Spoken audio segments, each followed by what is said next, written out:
Pwede ba kitang makausap? Hindi ko alam kung sasabihin ko to sa'yo pero may nakita ako kagabi. Ha? Anong nakita mo?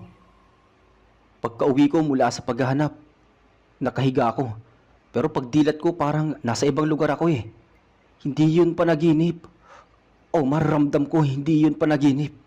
Yung lamig, yung hangin, yung lupa. May mga puno sa paligid pero kakaiba. Kumikinang ang dahon. Tapos nandun si Noel, nakatayo siya. Tinitingnan ako. Pero hindi siya nagsasalita. Sigurado ka bang panaginip lang yun? Hindi ako sigurado pare. Pero ang sunod na nangyari, may lumapit na babae sa kanya. Maputi, mahaba ang buhok. Hindi ko makita ang muka. Hinawakan si Noel sa balikat. Tapos, yun, bigla akong nagising. Nanginig ang katawan ko. May pawis ako kahit malamig. Bago po natin simulan ang buong kwento, kung bago pa lamang po kayo dito sa aking channel, iwag niyo pong kalilimutang mag-subscribe, like, share, and comment. Malaking tulong po yun. Maraming salamat. Umpisahan na natin ang kwento. Magandang gabi po sa inyo. Tago mo na lang po ako sa pangalang Omar. Isa ako sa mga taga-subaybay ng channel mo. Lalo na kapag gabi. Lagi kong pinapakinggan ang mga kwento habang nakahiga. Kaya ngayong pagkakataon ko, ako naman ang magbabahagi. Nangyari to taong 2000 sa isang baryong malapit sa bundok dito sa bandang norte. Hindi ko nasasabihin ang eksaktong lugar pero halos kalahating oras mula sa bayan ang layo nito. Tahimik, simpleng pamumuhay pero maraming kababalaghan na hindi mapaliwanag. Isa sa mga kilala sa amin doon ay si Ka Eddie. Isa siyang matandang kilala bilang masipag at tahimik. Pero ang kwento ko ay hindi tungkol sa kanya. Tungkol to sa naging kaibigan ko, si Noel. Si Noel ay mahigit 30 na noong mga panahong yon. Nakatira siya kasama ang misis niyang si Ira at ang kapatid niyang si Dino. Simple lang ang buhay nila. Nagtatanim si Noel ng gulay. Si Ira nagtatahi at si Dino naman minsay tumutulong sa pamumulot ng tuyong kahoy para ibenta. Pero ang totoo, madalas nagiinom si Dino kaya laging si Noel ang nagtataguyod sa pangangailangan nila. Isang gabi habang nasa tindahan kami ni Noel, may bigla siyang nabanggit. Napansin mo bang parang nagiging mas maganang buhay namin? Sabi ni Noel. Teka, anong ibig mong sabihin? Hindi ko alam kung paano ko ikwento. Pero may kakaibang nangyari sa akin eh. Ilang linggo lang ang nakakalipas. Nagkatinginan kami. Tila ba may laman ang salitang binitawan niya. Nilapitan ko siya ng bahagya at sumenyas ako nga. Tumuloy siya sa kwento. Ganito kasi yun. Gabi yun eh. Galing ako sa taniman. Hating gabi na halos. Napilitan akong gabihin kasi inabutan ako ng malakas na ulan.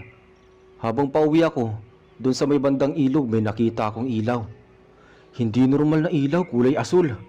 Tapos, parang may humahaplos sa batok ko. Hindi malamig, hindi rin mainit. Basta parang may nagtulak sa akin na puntahan yung ilaw. Eh di sana, kinuha ka na ng engkanto. Yun na nga eh, wala akong maalala pagkaraan nun. Pero paggising ko, nasa kama na ako.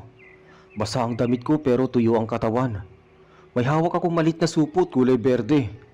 May lamang parang abo. Pero di ako natakot noon eh. Iniwan ko lang sa may altar sa bahay. Tapos kinabukasan, nagsimula nang dumating ang swerte. Dumobli ani namin sa tanim. May nag-alok sa misis ko ng mas malaking bayad sa pananahi. Tapos si Dino, biglang nakakuha ng trabaho sa bayan.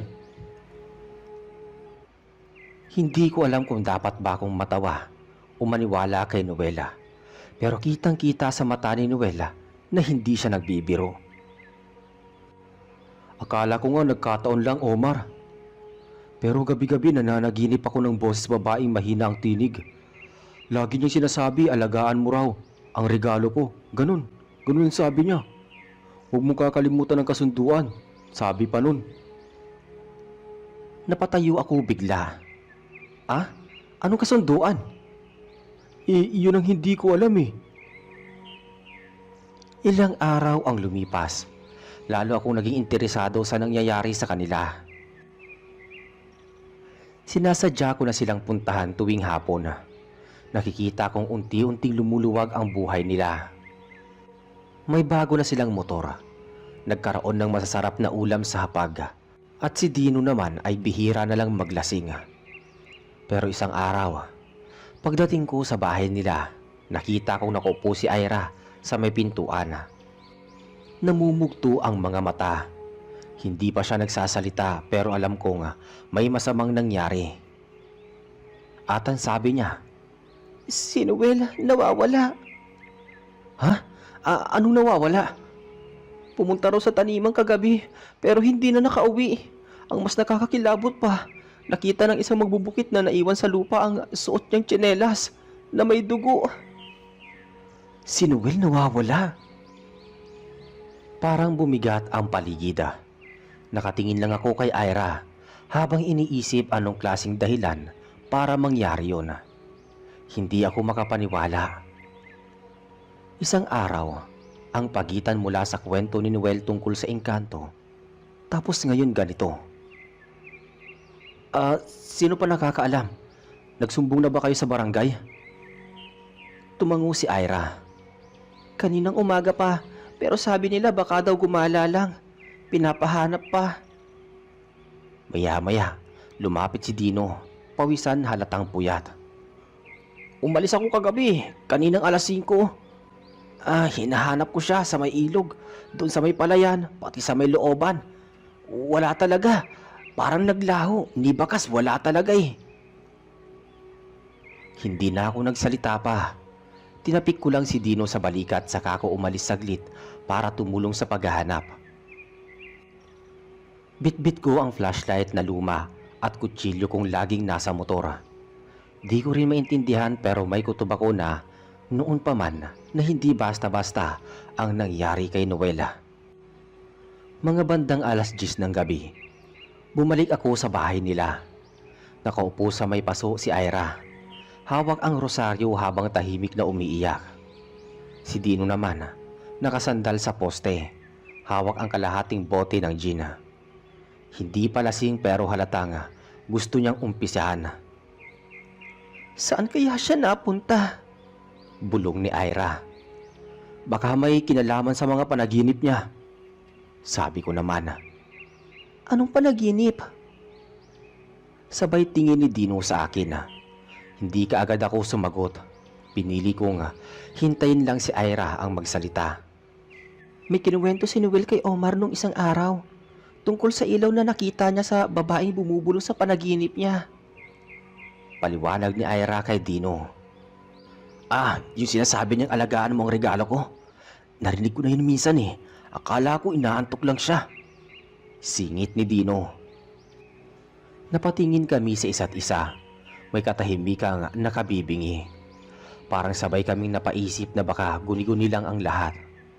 Baka may kasunduan nga na hindi niya alam na tinanggap niya. Kinabukasan, naghanap ulit kami kasama na ang ilang tanod, pati yung kapitan. Sinuyod namin ang taniman ni Noel pati ang kagubatan sa may likod. Mga alas 2 ng hapon, biglang may sumigaw. Nandito kami! May nahanap kami! Naguunahan kaming lahat papunta sa kinaroroonan ng sumisigaw. Doon sa paanan ng isang malaking punong balete, nakalatag ang punit-punit na kamiseta ni Noela. May bahid ng dugo ang kuwelyo at sa may gilid ng puno may mga ukit. Hindi salitang Tagalog, hindi rin mukhang sulat tao. Parang sinaunang letra na hindi ko mapaliwanag. Walang katawan, walang bakas kung saan siya pumunta. Sabi ng tanod. Umuwi kaming bitbit ang kamiseta. Walang makapagsabi kung anong posibleng nangyari.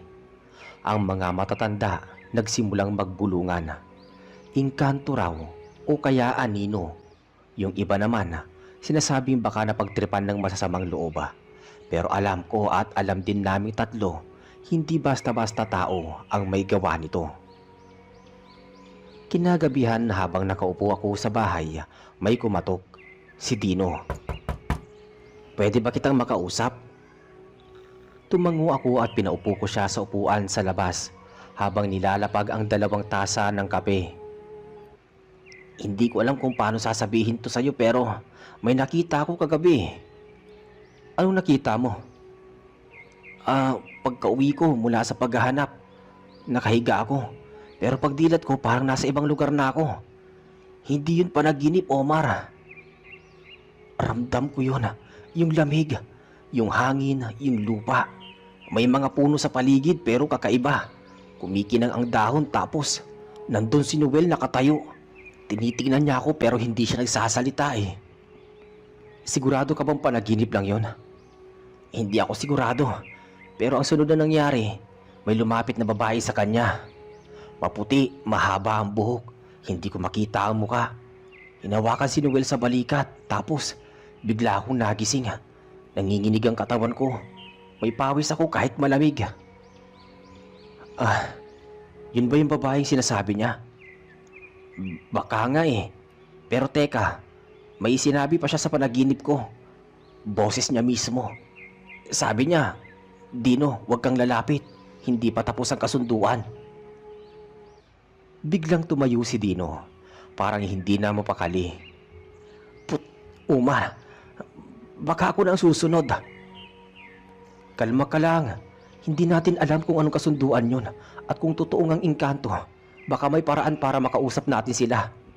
Teka, paano? Hindi ako sumagot pero may naalala ako. May isang matandang babae sa kabilang baryo. Si Aling Berta.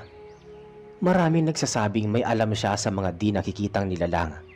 Kahit may mga nanlalait sa kanya, may mga bumabalik at nagsasabing gumaling daw sila o kaya'y natupad ang hiling.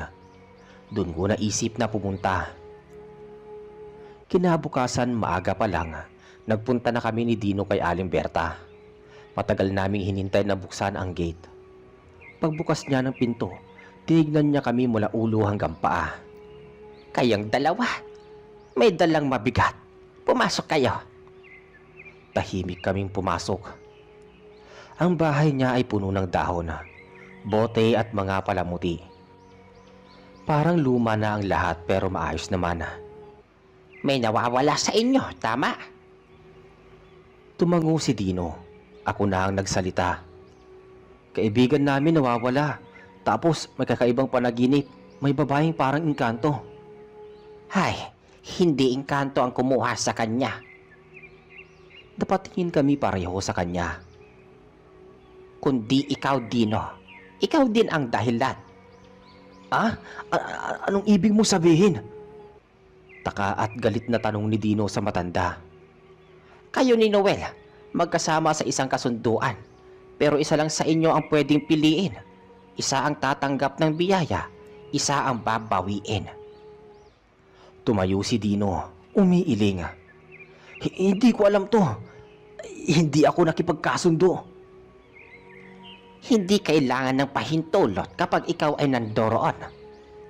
Sa mundong iyon, sapat na ang presensya mo. At kung ano ang sasabihin nila, iyon ang batas. Napaupo ulit si Dino, halatang wala siyang masabi. Anong pwede namin gawin? Tanong ko naman. Kailangan niyong bumalik. Kailangan mong harapin ang babaeng iyon. Pero hindi ka pwedeng pumasok sa mundo nila ng basta-basta. May ritual. May dala ka bang gamit ng kaibigan mong si Noel? Meron. Yung kwintas niya, nasa akin pa. Hindi ko pa na ibabalik kay Ira. O sige, kunin mo. Mamayang 12:00 ng gabi, babalik kayo rito. Dalhin nyo yon sa isang bagay na galing sa ilog kung saan unang nakita ang asul na ilaw. Pagka-uwi namin, tahimik lang kami ni Dino sa motora. Wala ni isa sa amin ang gustong magsalita. Pareho kaming kinakabahan, pero alam namin kailangan naming ituloy. Gabi 11:30, bitbit namin ang kwintas ni Noel at isang maliit na bato mula sa gilid ng ilog. Dumating kami kay Aling Berta. Tahimik ang paligid. Pinaupo niya kami sa loob ng kwarto na puno ng amoy ng insenso. Nakikita niyo ba ang salamin sa inyong harapan?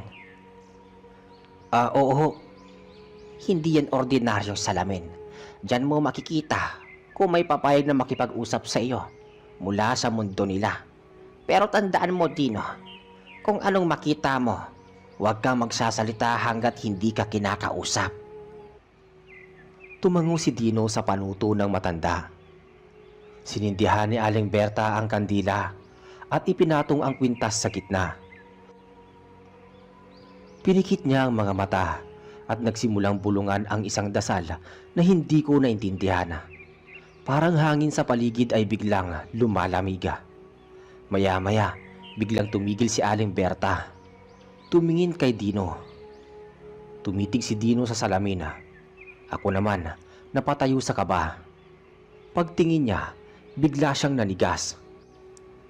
Nanginig ang labi niya. Parang may gusto siyang sabihin pero pinipigilan niya. Dino, may kinakausap ka na ba?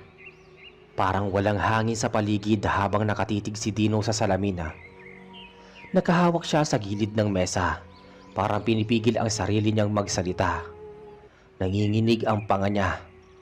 Sa loob ng salamin parang may anino na unti-unting lumilinaw. Hugis babae, maputi ang balat, mahaba ang buhok pero walang mukha. Dino? Sabi ng boses na mula sa salamin. Malamig at mababa, tila nang gagaling sa ilalim ng lupa. Napatingin ako kay Aling Berta. Nakapikit siya, parang may hinihintay. Dino, alam mo kung bakit ikaw ang narito ngayon? Oo. Si Noel, gusto ko siyang makita. Gusto ko siyang ibalik. Hindi mo siya ibabalik ng walang kapalit. Anong kapalit? Pagpili. Teka, piliin? Ang kapangyarihang ibinigay sa kanya, maililipat sa iyo. Pero may kapalit iyon. Kaluluwa, alaala, pagkatao. Hindi ka na magiging ikaw. Hindi ka na babalik bilang si Dino. Napatingin ako sa kanya. Hindi ko alam kung anong nasa isip niya pero halatang nanginginig ang kamay niya. Kung hindi mo pipiliin ang kapangyarihan, mananatili siya sa amin. Pero kung tatanggapin mo, bibigyan ka namin ng lahat ng kayamanang iniaalok sa kanya at higit pa. Tahimik si Dino. Ilang segundo din yun na. Tumingin siya sa akin saglit. Tapos ibinalik ang tingin sa may salamina. Bakit ako ang kailangan pumili? Dahil ikaw ang kasama niya sa umpisa. Kayong dalawa ang nagising sa mundong hindi sa inyo. Teka, bakit hindi niya alam? Dahil pinili niyang makalimot kaysa makulong. Napapikit si Dino. Kung tatanggapin ko, anong mangyayari sa kanya? Walang mangyayari sa kanya. Pero kung pipiliin mong palitan siya, ikaw ang magiging ganoon. Tumahimik ulit. Samantala humigop si Aling Berta ng hangin at dumilat. Bumalik ka na sa oras sa mundo. Kailangan mo magdesisyon bago lumubog ang kandila. Tumingin si Dino sa kandilang unti-unti nang nauupos. Kalahati na ang natitira. Pwede bang may ibang paraan? Tanong niya. May isa pa. Pero hindi ito ligtas. Pwede mong subukang pasukin ang hangganan sa pisikal mong anyo. Hanapin mo siya roon. Ngunit kapag ikaw ay nabigo, kayong dalawa ang mananatili. Lumunok si Dino sa sinabi ng matanda. Paano ako papasok? Sa panaginip mo. Bago ka matulog, kailangan mong kainin ang halaman sa tabi ng balete kung saan namin siya huling nakita. Doon magsisimula ang daan. Ganun lang? Hindi. Sa oras na dumilat ka, wala ka ng pangalan. Wala kang alaala. Kailangan mo matutunang kilalanin ulit ang sarili mo sa gitna ng mundong hindi mo alam. Paano kung matagpuan ko siya? Pareho kayong kailangan makaalis bago sumikat ang araw. Isa lang ang daan pabalik. Kung isa man sa inyo ang maiiwan, pareho kayong maglalaho. Gagawin ko. Kahit mahirap, kahit hindi sigurado, kailangan ko subukan. Naglaho ang anyo sa salamina. Biglang lumiwanag ang paligid tapos nawala ang malamig na hangin. Si Aling Berta sumandal sa upuan, huminga ng malalim. Desidido ka? Oo, ngayon na. Gusto ko na siyang hanapin. Tumango si Aling Berta. Bukas ng madaling araw, oras na madulas ang hangganan, kainin mo ito. Dahon iyan, tapos matulog ka rito. Wala tayong oras para magkamali. Kung may kulang sa ritual, hindi mo mararating ang mundo nila. O mas malala pa, baka marating mo pero hindi ka makabalik. Anong kailangan kong dalhin?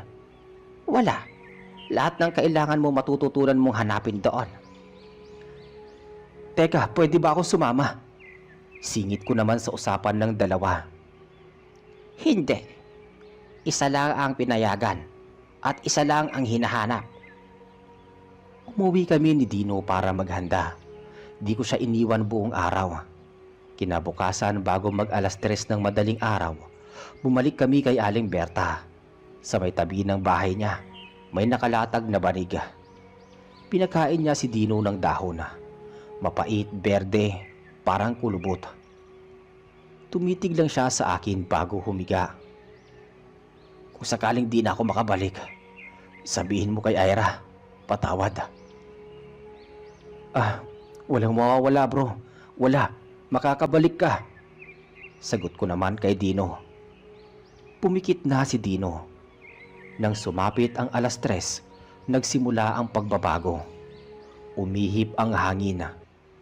Pumatay ng kusa ang kandila sa paligid. Nang dumilat si Dino, wala na siya. Sa panaginip niya, nagising siyang nakahiga sa puting damo. Walang ulap sa langit, pero wala ding araw. Parang liwanag na hindi galing sa kung saan. Tumayo siya at napansin niyang wala siyang sapatos. Nakaputing damit lang siya, parang panloob ng pang-ospital. Teka, anong lugar to? Bulong niya. Sa paligid puro puno. Puno na kulay dilaw ang dahon. Parang ginto. Ang hangin ay malamig. Tahimik, walang kahit na anong ingay. Lumakad siya. Wala siyang direksyon. Basta kung saan may daan, doon siya naglalakad. Minsan may makikita siyang aninong dumadaan sa likod ng puno. Hindi niya makita ang muka. Basta mabilis lang na dumaraan. Noel? Bulalas niya. Walang sumasagot. Wala ring gumagalaw. Pero pakiramdam niya may mga matang nakatitig sa kanya. Maya-maya may lumabas na babaeng mula sa puno. Maputi iyon, mahaba ang buhok. Pero ngayon may mukha na. Maganda, malungkot ang mata. Bakit ka nandito? Hinahanap kong kaibigan ko, si Noel. Hindi mo siya matatagpuan kung hindi mo kilala ang sarili mo. Alam ko na kung sino ako. Ako si Dino. Hindi. Sa mundong ito, wala kang pangalan hanggat hindi mo kinikilala ang sarili mo kung sino ka. Sabihin mo, ano ang hinahanap mo? Si Noel. Si Noel ang hinahanap ko. Hindi. Ano ang totoo mong hinahanap?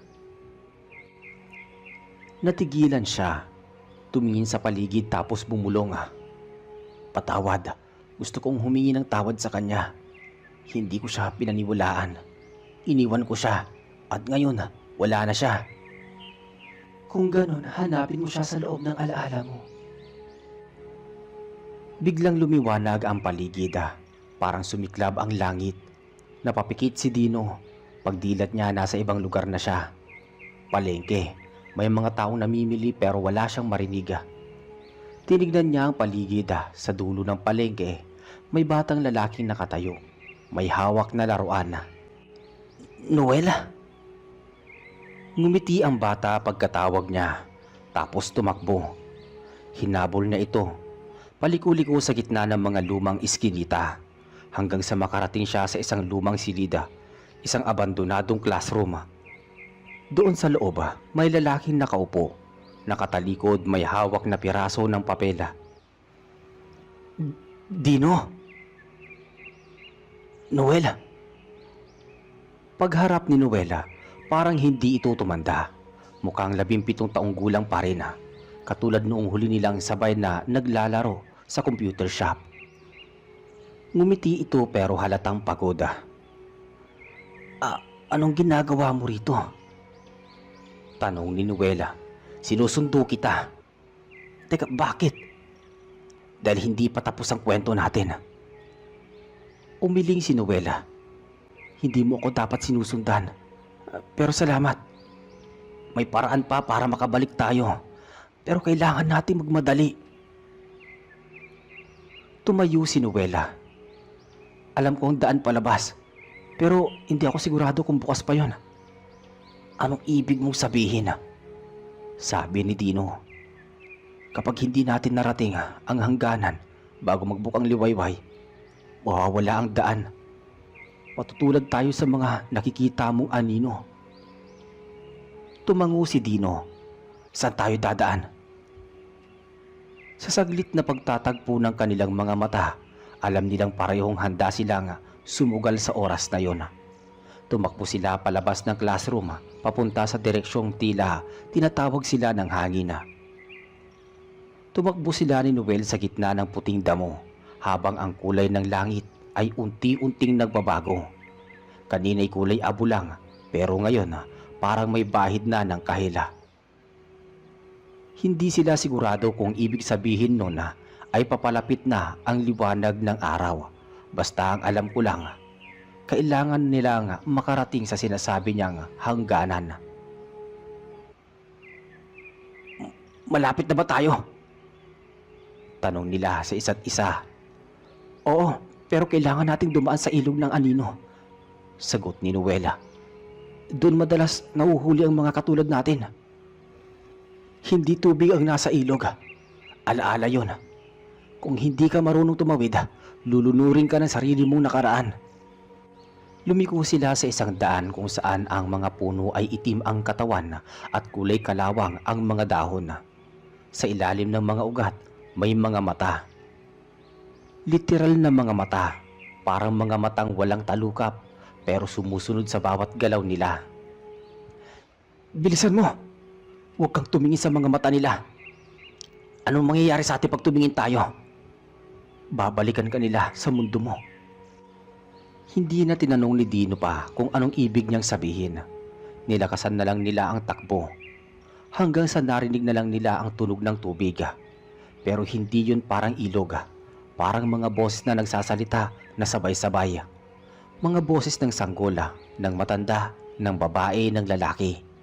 Parang sigaw na mahina. Parang bulong na malakas. Tumigil sila sa gilid ng ilog. Madilim ang tubig. Parang usok na may hugis likido. Ang pampang ay gawa sa puting bato. Makinis pero parang pumuputok sa ilalim ng bigat ng mga yapak. Tatawid tayo dyan? Tanong ni Dino at nag-aalangan. Oo, pero sundan mo ko. Wag na wag kang lilingon kahit anong marinig mo, kahit anong makita mo. Paano pag may humawak? Punitin mo ang imahe sa isip mo. Gamitin mo ang pangalan mo. Ang pangalan ko? Oo, paulit-ulit mong isipin. Ako si Dino. Ako si Dino. Huwag mo kakalimutan. Sabi ni Noela. Tumapak sila sa tubig. Hindi ito basa pero ramdam kaagad nila ang bigat. Parang may pumapasok sa dibdib nila. Parang may lumang sakit na binubuhay. Pagkaraan ng 3 hakbang, narinig nila ang boses ng kanilang nanay. Dino anak, tulungan mo ako. Lilingon sana si Dino pero agad siyang napapikit. Ako si Dino, ako si Dino, ako si Dino. Bulong niya habang patuloy sa paglalakad. May humawak sa braso niya. Mainit parang kamay ng batang umiiyak. Kuya, huwag mo akong iwan. Hindi pa tayo tapos maglaro, hindi ba? Hindi to totoo. Ako si Dino. Ako si Dino. Lalong lumalalim ang tubig. Umabot na sa bewang nila. Si Noel nasa unahan pero parang palayo siya ng palayo. May boses sa tenga ni Dino. Malapit na malapit. Hindi ka nila iniisip. Wala ka nang babalikan. Iwanan mo na sila. Ako si Dino. Ako si Dino. Ako si Dino. Hanggang sa unti-unting nawala ang mga boses. Nakahinga ng maluwag si Dino nang marating nila ang kabilang pampang. Napaupo sila sa lupa, hinihingal parang galing sa matinding takot at sakit ng loob. Teka, bakit ganun? Parang ayaw nila tayong makatawid. Kasi ang ilog na yun din ang pintuan pabalik. Kung makuha nila ang pangalan mo, hindi ka na makakabalik. Napatingin si Dino sa kanya. Ikaw, ilang beses ka nang tumawid doon? 2. Sa pangalawa, nawala ang boses ko. Akala ko di na ako makakapagsalita. Ngayon lang ulit. Pero ngayon babalik tayo, di ba? Tumango siya sa sinabi ni Dino. Basta marating natin ang hangganan. Nagpatuloy sila sa paglalakad. Sa daan may mga kakaibang nilalang na dumaraan. May mukhang tao pero ang katawan ay hayop. O minsan pabaliktad ang muka. Hindi nakatingin ang mga ito sa kanila. Parang wala silang pakialam. Pero alam mong hindi sila tao. Maya-maya dumating sila sa isang parang abandonadong simbahan. Napakarumi. May gumuhong kampanaryo. Sa loob may altar na may ilaw na kulay asola.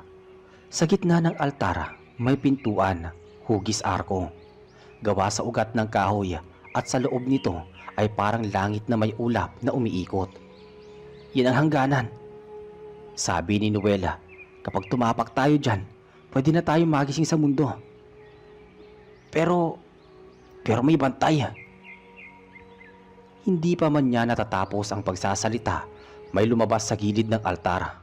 Matangkad na nilalang, halos 3 metro ang taas. Nakaitim at walang muka. May hawak na mahabang baston na parang ugat din ng puno. Bawat hakbang nito, naglalaglag ng alikabok sa may sahiga. Alam niya kung sino ang dapat makaalis. Kung hindi ka nakikilala ng daan, ikaw ang kukunin niya. Paano malalaman? Sa pagdaan sa ilalim ng arko. Kung makatawid ka, tanggap ka ng daan. Kung hindi. Teka, hindi ba't sinabi mo pareho tayong pwede makakabalik? Pwede, pero sa isang kondisyon. Pareho tayong kailangang buo. Walang mawawala sa pangalan. Walang takot, walang pagsisisi. Huminga ng malalim si Dino. Buong puso akong handang bumalik kasama ka. Ngumiti si Noela. Ako rin naman. Sabay silang lumapit sa arko. Habang papalapit sila, tumitig sa kanila ang bantay. Parang kahit wala siyang mata, kita niya ang kaluluwa nila. Huminto sila sa harap ng pintuan. Sabay tayo. Sige. Naglakad sila. 1, 2, 3 hakbang. Mainit ang paligid, parang lumiliyab ang hangin. Pero hindi nasusunog ang katawan nila.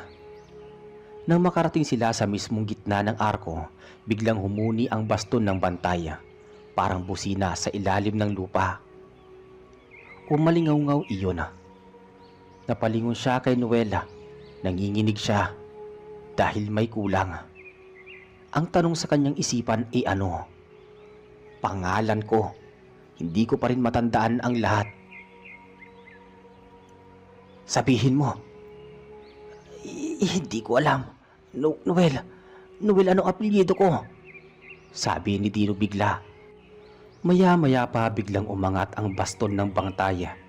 Tinutok sa kanya. Noel, sabihan mo ko. Kahit nickname lang, anuman.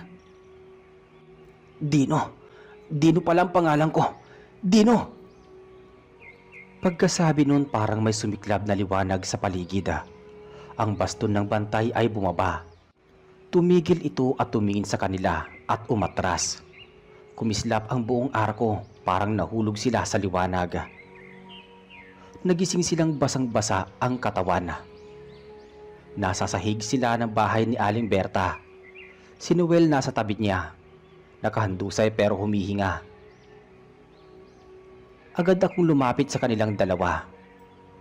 "Bro, gising na." Dumilat siya at ngumiti. "Nakabalik kayo. Nakabalik tayo." Tumayo si Aling Berta. "Wala pa rin kayong kayamanan, pero ang pinili ninyo ay mas higit pa roon." "Hindi na namin kailangan yon," sabi ni Dino. Tinulungan kong tumayo si Noela. Nakayuko siya, parang pagod na pagod. Pero malinaw ang mga mata niya. Parang wala na ang bigat na matagal niyang dala. "O saan tayo pupunta?" tanong niya. "Sa bahay mo. May naghihintay sa'yo doon." Kinabukasan nagkita sila ni Noela sa plaza. Kasama na namin si Ira. Niyakap siya ni Ira ng mahigpit habang naiiyak. Wala nang salitang kailangang sabihin. Lumapit sila sa isa't isa. "Oh bro, buhay ka pa pala." Ngumiti siya. "Kala ko nga hindi na ako makakabalik eh. Kamusta ka naman? Kamusta ang pakiramdam mo?" Parang may parte sa akin na namatay, pero may bagong tumubo." "Oh, anong plano mo ngayon sa buhay?" "Simulan natin ulit. Wala nang shortcut, wala nang engkanto." "Pero kung may tumawag ulit sa'yo, anong gagawin mo?" Di na sumagot pa si Noela. At ang sabi niya, "Di na ako uulit."